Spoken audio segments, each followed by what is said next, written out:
Welcome back to the channel, everybody. I'm Jonathan with Project Northeast, and if you've been following the channel for a long time, you know I've been trying to get trails built in southern New Hampshire that are kind of like something more progressive, and I've been pushing the envelope for a long time, trying to get people to change their views on mountain bike in southern New Hampshire especially, but all of New Hampshire really, to give progressive riding opportunities to everybody, the expert rider, the beginner rider, stuff like that. And everywhere we go, we're just hit with roadblocks, and it seems like in southern New Hampshire there's just nothing going on. It's the same old people go out, build trail, make the same kind of trail as every other place. There's a couple different areas that people are doing some different stuff, which is great, but for machine built stuff with like flow trails and stuff like that, there's just really nothing. So you know what, I decided I wanted to make a video, and I wanted to show the community, like my local trail organization, what's possible, what we can do with like literally 60 feet of elevation. So here I am at my house. I'm standing next to my pump track right here, as you can see. And you know what, I decided to just build one myself, and one that my kids can progress on and have fun on, and we can progress it over time, build some drops, jumps, stuff like that. And let's take a look how it's going so far.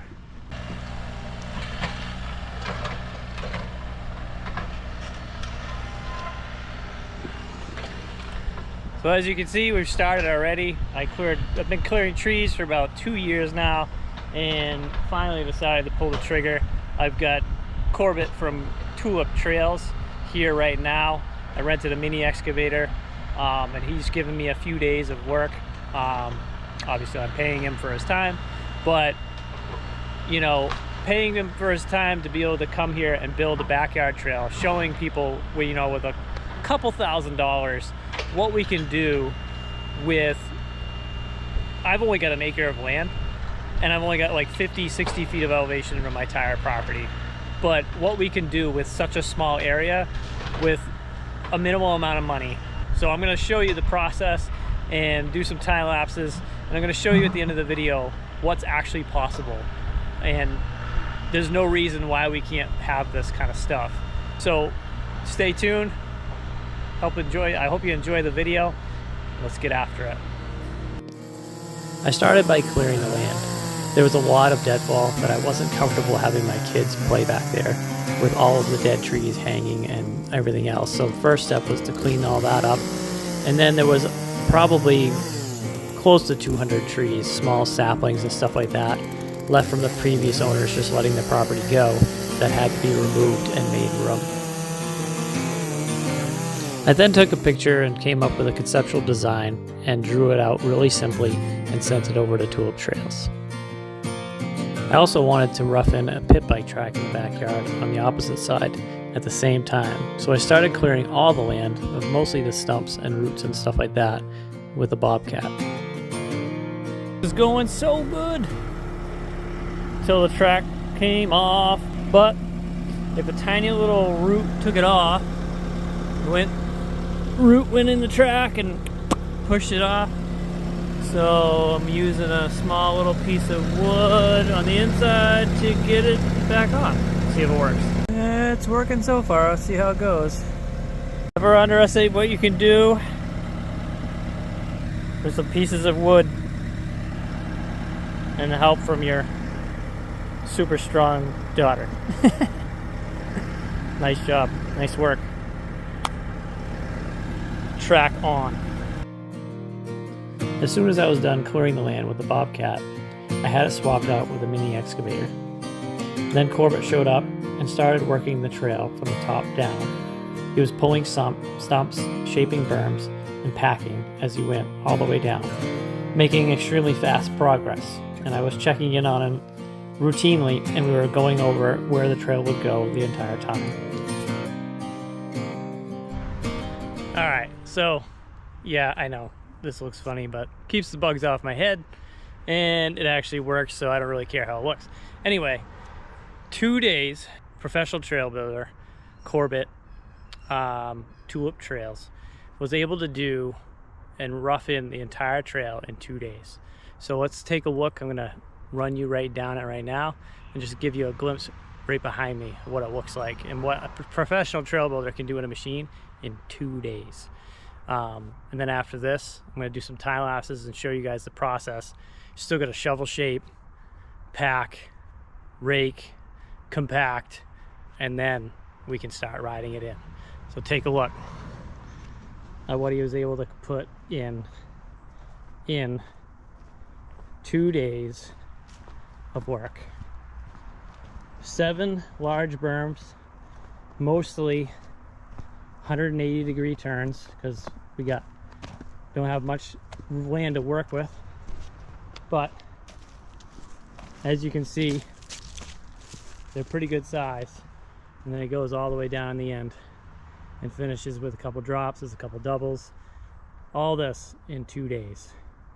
It's gonna take a lot longer than that probably to pack it in, shovel shape it, and get it riding good. But just goes to show you what you can do when you have the right person doing it. At the end of the video, I'll go over, you know, total cost, breakdown, you know, total length and all that jazz. And I'll give you guys a POV footage of doing it and see what it looks like and what it rides like. But for now, here's some time lapses of us packing it in. I'm having a bunch of guys that are kind enough to come over and give their time, and obviously got to give them some pizza and beer, but they're willing to come over, help me pack it in, help me get it rideable, and then we'll cut the ribbon. We'll see how she rides.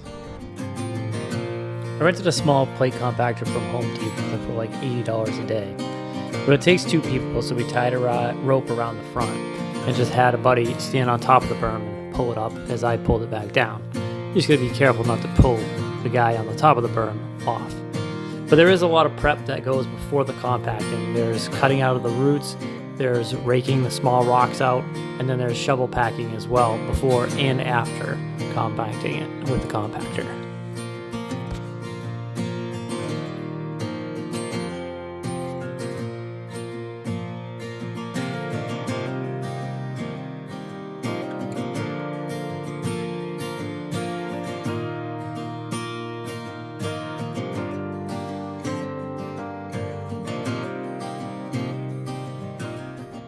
After 3 very tiring weeks, we've got everything cleared out. We've got the professional trail builder came over, Tulip Trails, and he roughed it in. And then over the course of the past week or 2, we've been shaping it, packing it. And then we had the packing party the other night where all my buddies came over. We rented a compactor, we packed it all in. We had a jam session. Woo! We're open for business. Cut the tape. Not for you though, for us. Yeah!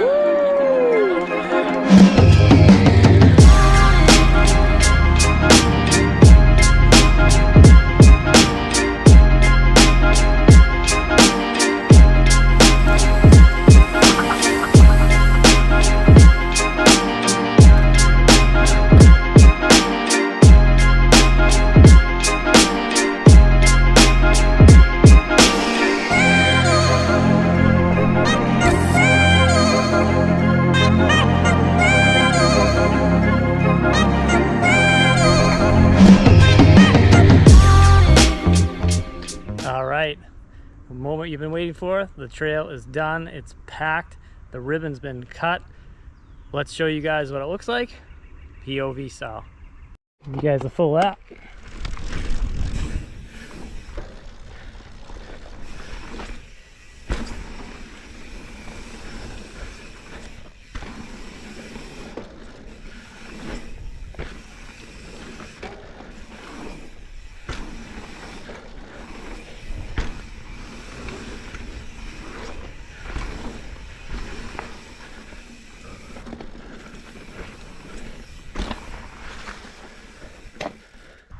Whew. Well, there it is. There is the preview, and here are the stats. We got 7 berms. We've got 1 hip jump. We've got 2 tabletops, and we have 1 large roller gap, and then we have 2 smaller roller gaps, and we have a 2-foot drop at the end.